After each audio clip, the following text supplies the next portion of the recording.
Triple Shot Mindset.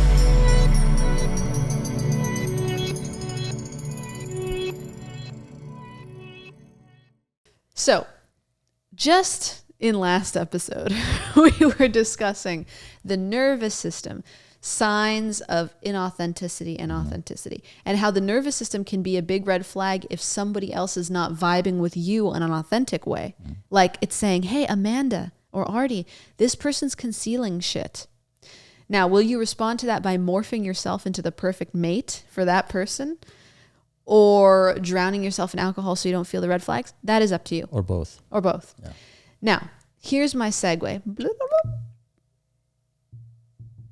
Yeah. To the can For you hear those that? of you who can't see that, Amanda is tapping on the microphone stand to It's very musical. Yeah, thank you for that. You can hear it in your headphones? Now I can hear it without my headphones. Oh, I don't know where I'm hearing it. But take this now. There comes a time. There was a time when a person decides, I've had enough of being alone. I've had enough of this lone wolf shit, which for the record is not scientifically backed. That was totally, the lone wolf concept and the alpha was made up from non-science, but that's fine. I've had enough of the lone wolf experience. I am ready to have a relationship. Now. And I'm going to force it no matter what. Yes, essentially. I've noticed a trend with individuals who in the psychology community, we would call their attachment style an avoidant attachment style. Those people who don't know what it is, why don't you tell us? No, I was going to say, why don't you tell us? Me? Yeah. Well, you're the psychology major. I'll explain. Understudy. Thanks.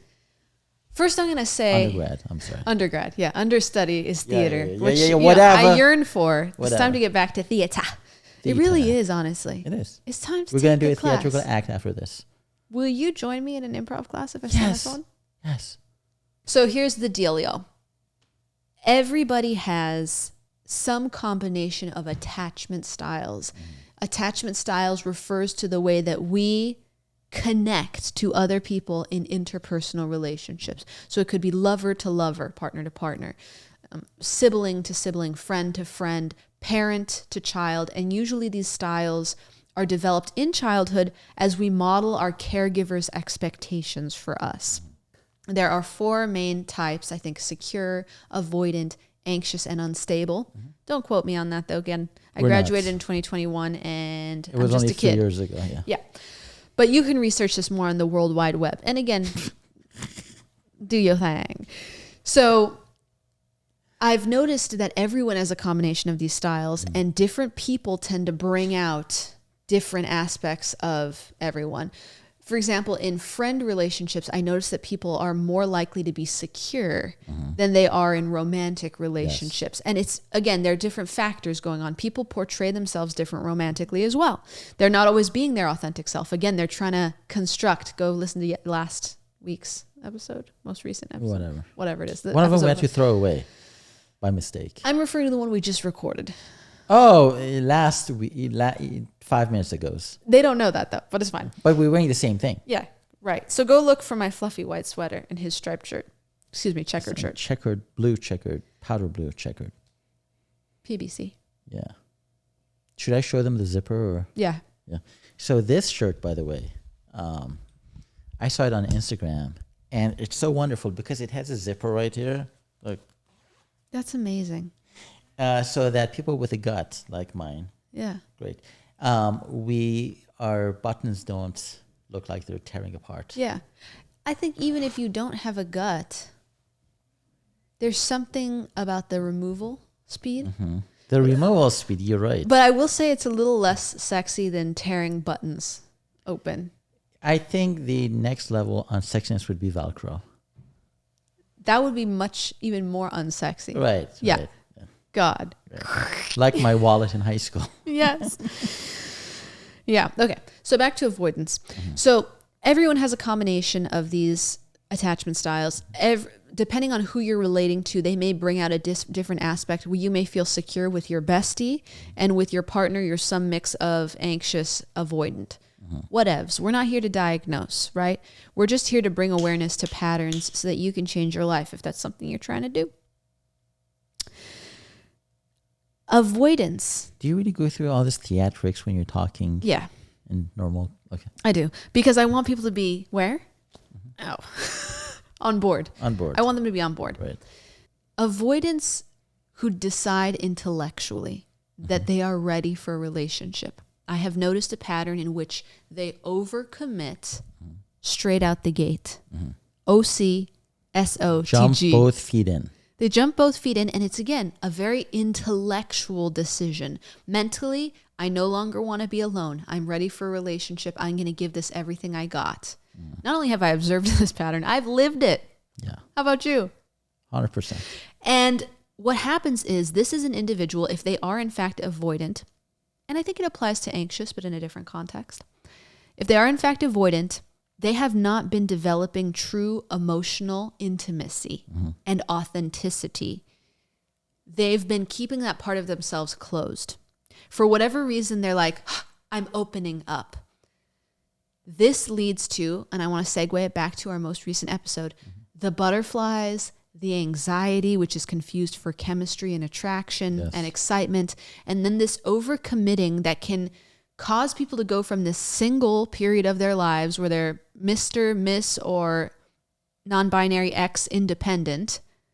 Now I'm with someone. I've dived. Sure, I've dived in English. Who? I wasn't an English major. But yet you were hired on the premise of being the content creator. Well, I am a writer. I'll be darned. And I'm never wrong because I'm always... Right. You know, Ken, our accountant, comes every once in a while. He says, there's no accounting for taste. And then he walks out. I'm like, everyone has their own jokes for their profession. What's the marketing one? I don't know. We got to think about that. Okay. Anyway, I'm done talking for a few minutes because I've said enough. No, I think you were doing well. Well, I want to hear from you now. So I was, for the longest time, I was an anxious attached person. Specifically with, with everyone, with my brother, with my mom, with my ex-wife, I was anxious because I always thought it's going to fall apart if I don't show up a certain way or do certain things. Yeah. Or Fear of abandonment. Yeah, so I was going to be attachment. left. And I think some of it was because I grew up in Iran and there was a war and there was always bombings and we had to run down to the basement and hunker down just in case a bomb would explode near our house. And so my immediate family, I was always in fear of losing them. I was always like, what can I do to maintain this? Like, what if mom dies? What if brother dies? What am I going to do? Oh, shit, like I'm going to be by myself. Looming uncertainty. Yeah, so I had to become a very, I guess, not avoidant, anxious. I was an anxious person. And everything with that relationships were anxious, right? When I met my ex-wife, again, anxiousness built up. What if she leaves me one day? What if this happens? What if she dies? You know, so everything was based out of fear, and that anxiety was just seeping up to a point that I didn't know how to deal with it. And the first few women that I dated after my my divorce, for some reason, I had to like make sure I grab them and I let them know that I'm here for the long term. I don't have eyes for anyone else. Please don't leave me. I'm Mr. Perfect. And that in itself scares away certain, even avoidance, more than anything. Most definitely. It will scare the shit out of them. So I went back to a psychologist I knew. Maybe a psychotherapist. Was she a psychologist or psychotherapist? Depends who this we're person talking about. in Newport Beach I saw after my divorce multiple times. But anyway, my Wait, therapist. romantically or my therapist. Oh, okay. My therapist. Okay, man. So I went to her and I explained to her my dates. You know, Carla, this, that, and the other. And she said, well, you have anxious attachment. That's why this stuff keeps happening. And if you find someone who has avoidant attachment, who when they see someone like me just like throw themselves at them and give them everything they want, they're going to say, whoa, wait a minute. I don't want that. Like, that's too much, too fast, too soon. So I talked to her maybe like through 6 months, a lot of Zoom calls at my empty, cold little house. And I think the last time I talked to her was November of 2023. And she said, I think you're in a healthier level now. And so now that I go out with women, when I do go out with women, no guys, by the way. Well, you never stopped. No. And you should probably explore everyone. Yeah, I will. And when I go out with them, I no longer come from a point of I'm anxious. What if this doesn't get anywhere? What if this? Because I'm authentic to myself now. I'm no longer thinking about the future or the present or the past. I'm sorry. I'm thinking about the present. What can I do in this present moment? Who am I with? Am I enjoying myself? Am I not? If this goes somewhere, great. If it doesn't, so be it. That's a total paradigm shift. Were you ever that way in any previous relationship? No. So this is all post-divorce realizations. Yeah. So even your marriage, that's not how you approached. No. And I thanked Nona, my ex-wife, for cracking open this shell. Now, I don't know if it would have happened if my shell would have cracked under any other circumstance except divorce. Mm-hmm. But sometimes you need a catalyst to change you, like something to like big to happen to you to understand things better. And so when I see avoidance now from a third party perspective, an ex-avoidant or an ex-anxious, I see certain things and certain people, they do things, and I just sit back and I just shake my head. I'm like, why are you doing that? Why are you engaging with, let's say, a person who reminds you of your ex-husband or your ex-wife? Why are you engaging? Why are you putting the carriage in front of the horse? Why are you overdoing things? Yeah. It's all intellectual. So and I'm going to get a little esoteric here, spiritual. That's what I mean by that. Because in addition to being an undergrad in psychology from USC, University of 2021, Southern California. Fight on. The Trojans. Amen. Not the condom. Unfortunately, no. But I still recommend using protection. For many reasons, not just because of kids, but because of STDs, STIs. Anyway, I'm also going to throw in a little bit of a psychic vibe here because, as you know... You're a psychic. I'm a freaking She's a psychic, by the way. If you guys want a reading... Yeah, okay. Come to me. Yeah, come to... He'll figure it out. I'm pouring you out. Yeah, thanks. Everyone needs a... Pimp. I was going to say manager. Pimp, but, manager. Okay. You know, sure, same. Yeah. Same, different. When the heart center has been closed, I have yet to see, now I have very limited experiences. You know, I'm a kid. Only 40. Mid-30s. Oh, thank you. Yeah. You reduced me a little bit. But I have yet to see that when your heart center has been closed to real, honest, authentic expression, vulnerability, self-exploration, like you said earlier, what am I feeling in this present moment? How do I feel with this person? Not how can I make them feel so that they can then affirm and validate me for making them feel so good. That's totally reverse engineering the situation. How do they make me feel just by being themselves? Yeah. If the heart center has been closed to all of this honest reflection, which typically takes place, I will be honest, in the beginning stages, it requires some solitude.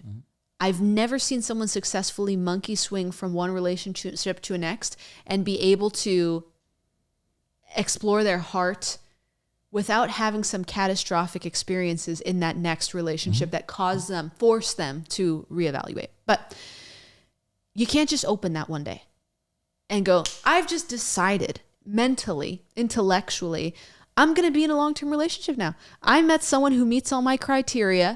I've made up my mind. I'm going to have an authentic, heartfelt, honest, long-term, vulnerable, heart-nurturing relationship. I've never looked in there. I don't know what's in there. No clue how it works, what's going on. But I've decided with my head that this is really going to work.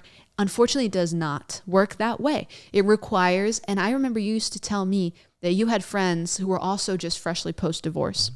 And you would say to them, how about you try being single and exploring yourself for a while? Like, nix the dates. Yeah. And they were like, how about you go fuck yourself? I told many of them, for 3 months, stop going out to these watering holes. For 3 months, instead of, trying to distract yourself with all these stimuli, just go home and read a book. Just go home and meditate. Just go home, sit by yourself. Go to the park, sit by yourself, and just ground yourself without your shoes on and just take all of it in. And the messages will come to you. The direction will be nature will nudge you in whatever direction you need to go to. But they decide to, nope, go fuck yourself, Ardy. You're just a loser. We're going to go out to the bars. We're going to go to the casinos. We're going to go get jacked and get hookers and all that. And traveling. This is a And big traveling. one. People somehow conflate or confuse traveling with self-reflection and life experience. Yeah. And I love traveling as much as the next person, not as much as the travel obsessed, Yeah. but I enjoy it. Yeah. But I also know that no amount of London, Paris, or Brazil is going to open your heart to make you a more vulnerable, authentic. You have to open your heart first. That precedes the experiences. Yeah. So you can take yourself all over the planet to every watering hole and into the darkest cavities that you can find. You can even be slamming and boinking and having relationships with people and keep your heart nice and closed. Never look at it, never know who you are. And then when the time comes that you want to commit, you're like, let's crack this bad. Whoop, let's close that back up. Yeah. Yeah. And I think one of the biggest problems I've seen in either avoidance or anxious people is that they look for familiarity when they decide to commit. And familiarity isn't a good thing when it comes, because if I'm looking at finding someone who reminds me of my ex-wife, well, chances are then that person has those characteristics that made this relationship not work. Yeah, you're saying, I'd like to repeat a pattern, please. I'd like to repeat that pattern. So when people will tell me, hey, he feels familiar. Well, how does, let's go back and figure out how he makes you feel. Is this the same traits that your ex-husband had that you find familiar? And what came with that, So when I talk to friends who say, you know what, I'm just going to travel. I'm going to be emotionally unavailable. I'm going to bang as many guys or girls as I can. And once I find one that seems familiar, checking all my boxes, I'm going to latch onto that. I'm going to overcome it. I'm going to buy tickets from now to September to go visit them in New York. And I'm just going to go balls to the walls because this is what they like. Because I've intellectually decided that is. Yes. And again, if you want a relationship that vibes with your brain, intellectually exclusive, never touches your heart, then by all means, go forth, darling. Go forth and conquer. But I have a little sneaking suspicion that people want to have a meaningful, authentic, deep relationship. Do avoidants want that too? Yes, everybody does. It doesn't matter how they identify. So ever since I've been talking about avoidance, even thinking about avoidance at home, on Instagram, on Facebook, I get given topics on that specific subject. It's amazing how good the algorithm's getting. Right. They're going to my head and they're reading what's in here. Yes. And a lot of people who talk about people who are avoidant is that they like that sense of security, but it's all manufactured in the head. They like that sense of love, but it's all manufactured in the head. Because if they let that they open up the little thing and the emotion goes from the head into the heart and fills the body, then they're out of control with how they can steer this relationship. Here's the way I like to think of it. Anxious attachments are afraid of being abandoned by their lover. Avoidant attachments are anxious about abandoning themselves. Avoidant attachments grew up with caregivers who taught them that love means you have to abandon yourself, change yourself, forget yourself. So they don't want to abandon themselves. That's why they keep the wall up. Yeah. Anxious attachments were taught that love means I'm going to abandon you when you least expect it. Yeah. So that's why they want to keep the wall down. Yeah. Ironically, it's an abandonment wound in both cases. And you really see that from a spiritual lens. But that to the side, you're asking, do avoidants want love? Of course they do. Of course their heart is yearning for love. But they are terrified of losing themselves in the process. So they will keep the wall up until they feel confident that they won't lose themselves, which they never will if they never build a relationship of trust with themselves. Ultimately, to become a secure attachment, you have to do what you did. You have to do what I've attempted to do, Kevin's not here right now. I don't know what his journey is actually on this topic. But what anyone who's interested in having a truly authentic, meaningful relationship has to do is teach themselves that they will never be hurt and abandoned if they learn to love themselves first. The rest is just cherries or whipped cream or chocolate sprinkles. Or nuts. But if you love yourself first and foremost, no one can take that away from you. You can never take your best friend away because you are your best friend. Yeah. You can never take your best lover away because you are your best lover. So it doesn't matter if you're anxious or avoidant. You've built a rapport. But again, you're never going to do that if you never open your heart. Yeah. And you're never going to open your heart if the mental games are serving you and you don't hit rock bottom. What's going to happen with our besties who are avoidants, who are overcommitting, is they're going to have to hit rock bottom or feel satisfied, convince themselves that they're satisfied with the good on paper, numb inside lifestyle. It be like that sometimes, bro. Again, this potty and these whole conversations are for people who have a vested interest in becoming more alive and more real. Yeah. It's if it doesn't vibe, that's fine. Yeah. So not everyone's ready. So some people may ask, how do I get out of that pattern? I think for me, it was first understanding what those terms meant. What was avoidant? Why was that a thing? Or what was, anxious, and why was that a thing? And so I started talking to the therapist behind you and Kevin's back. And when she started diving into, let's go back to your childhood. I'm like, why do psychologists always want to take you back to your childhood? But then you realize that's when these things form.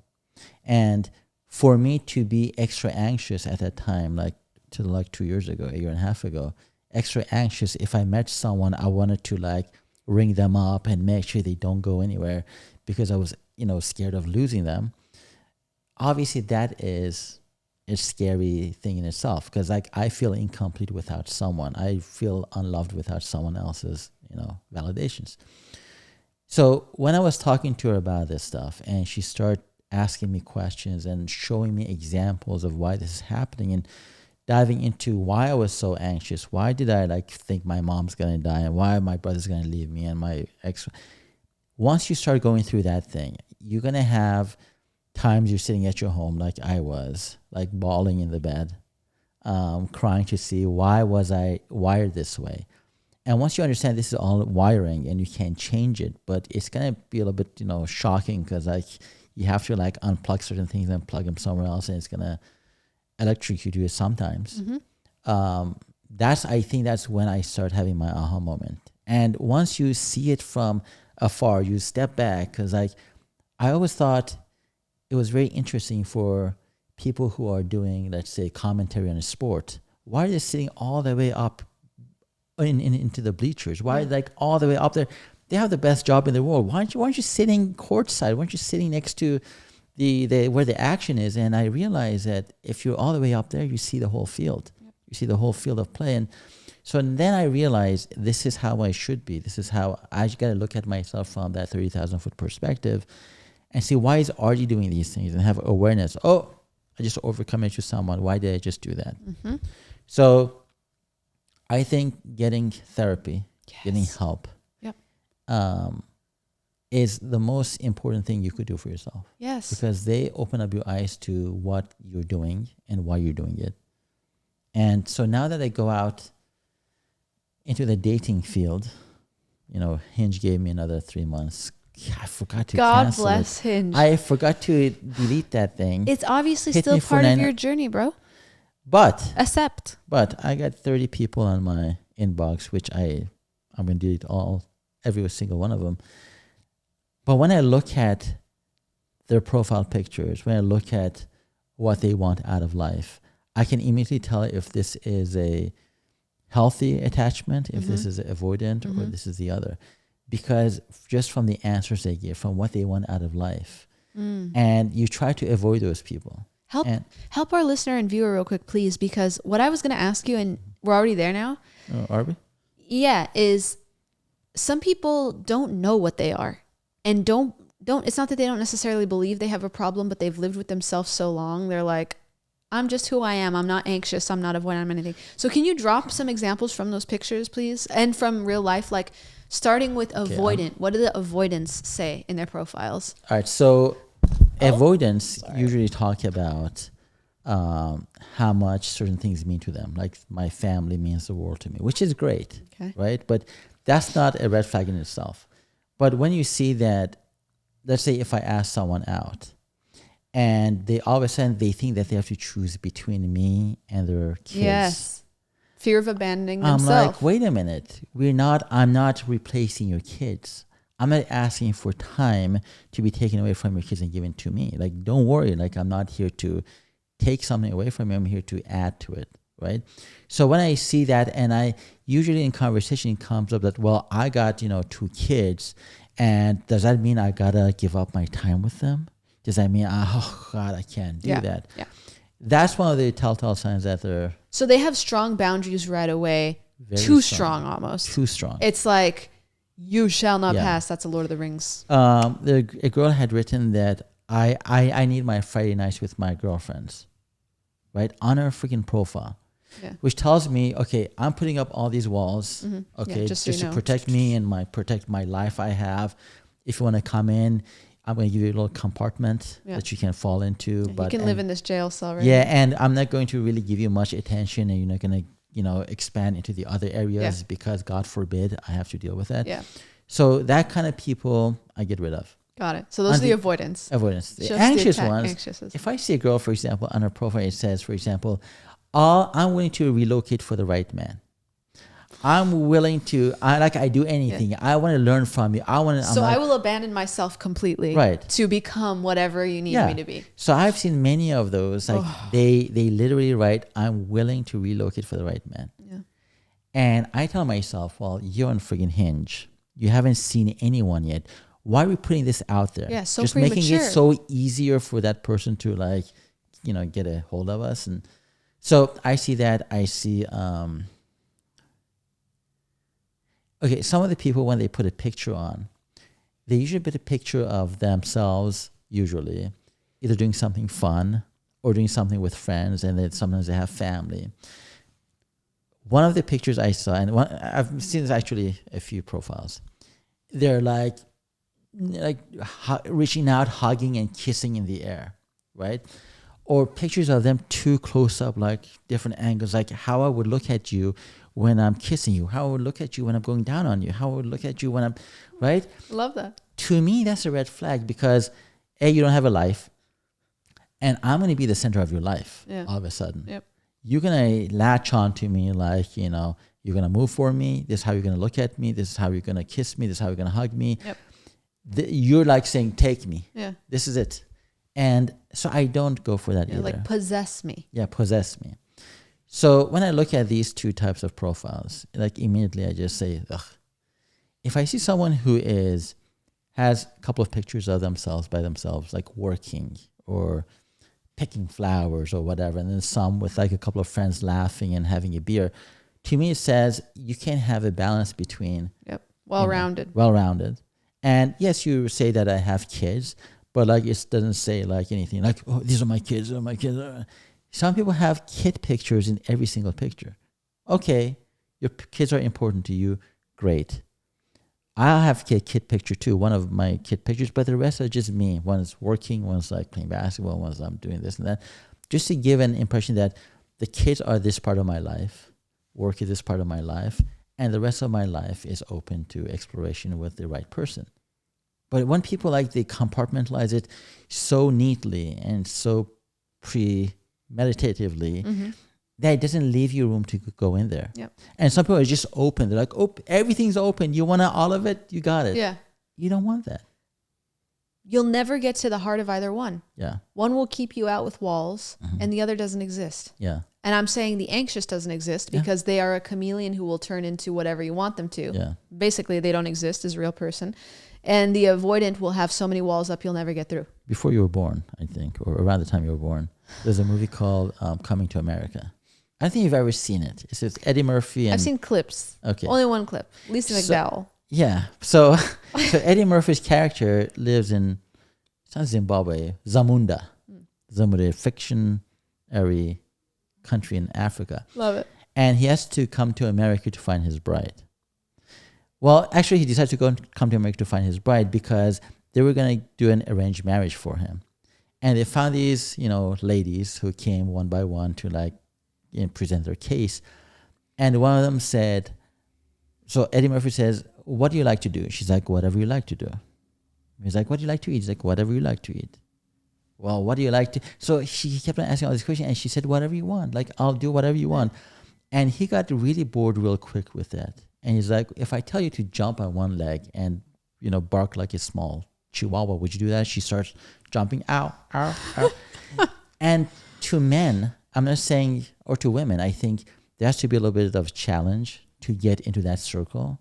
But once you're in that circle, you have to feel safe. You have to feel like your authentic self, and you don't have to try. Well, you got to try always, but you don't have to try to impress this person with a lot of things. So when I go on these dating apps, I try to imagine them in my circle of family, friends, dynamic, and see how they fit in. And I don't know if I'm just picky, but 99% of the people that I see on those apps, I don't see them fitting in. I see them fitting into, if I was a type of person that would sleep with them, I would say, yep, I'll go sleep with you.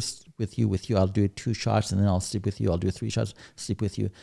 But because I'm not wired that way, and now I have a better understanding of the different attachment styles, I get to look at those pictures and read those profiles and understand exactly where they fall in that spectrum. Yeah.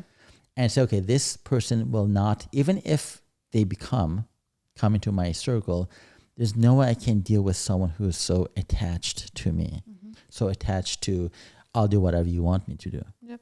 So 99% of the people I see on there, 30 people liked me. Obviously, I'm no longer looking right now. But if I was, I would still say no to them, because all of them come from either a desperation or some kind of a issue that they haven't worked through. Yeah. So what's the takeaway in this? What do we leave our listeners and viewers with? Look at this beautiful person who's watching us right now. I would say that for me, if you're an avoidant and you overcome it right off the bat because someone feels familiar. And because you've decided. Because you've decided that from now on, I'm going to open my heart and I'm going to go balls to the walls. I'm going to make something happen out of nothing. Yep. That is very manufactured. It's very inauthentic. And you can keep that up for maybe a couple of years. I'm not saying it won't work, but after the 2 years, when you realize what you gave up, what you created in your head, and it doesn't mesh with what is in real life, then you're going to have more of a avoidant issue in your next relationship. Because you tell yourself, well, I did this. Yeah. I went all out. I put my heart on the line, manufactured it, and it didn't work. So therefore, I'm going to go even deeper into my avoidance. And I'm going to do that to the next person. I totally agree. Or they'll become the anxious. They'll find themselves the anxious one in the dynamic. That's because true. It does. I've seen the pendulum swing. I've also been the swinging pendulum, gone from avoidant to avoidant to anxious. That's well said. And for the anxious, what's your advice? Go get help. Yeah. Go get help, get hobbies. I think for me, it was once you start filling your head with other things than just this person, and how I can serve this person, how I can change myself to be accepted by this person, what can I do to not be left by this person. Once you start working on yourself and you take this person's 100%, to me in my head, certain people were 100% of my livelihood, as you remember, a couple of years ago when I first started dating. I do. 100% of everything I did and said and wanted to do or planned on was based around how can I keep this person. Yeah. The moment I started actually having awareness as to why am I doing this shit, how unsexy, how unattractive I am to be this person of need and want and I started looking at therapy as my first course of action because I was just too deep into it. The second thing was the first person who kind of broke my heart, because, and again, that was a red flag for me to have this much invested after the first date. Yep. The first person that broke my heart, I had to go back and I had to think to myself, what the fuck? Like, in which reality a stranger who you've talked to maybe 10 times on the phone and meet for a 4-hour date, at which point, like, why am I having these butterflies? Why am I? And to me, that was my anxious, just, popping up inside of me. So Yes. Falling in love with potential. Once you see that this is happening, I think it either means you don't have enough going on in your life. Yep. Or you don't have enough love going on inside for yourself. Yeah. So work and usually on those two are connected. Yeah. So work on those two. That's what I did. And I had to get help. But once I did and I realized, and you guys opened my eyes to them, and Kevin with his zingers, you know, he definitely did a good job at that. But you need people to call you out on that shit. Yep. Not support that. Yeah. And enable it. Because as we were talking this morning, yep. A true friend to me is someone who sees the wrong path that you're on and pulls you back, even though it hurts them and it hurts you. Yep. But they got to do it. They got to do that. So. Triple Shot Mindset.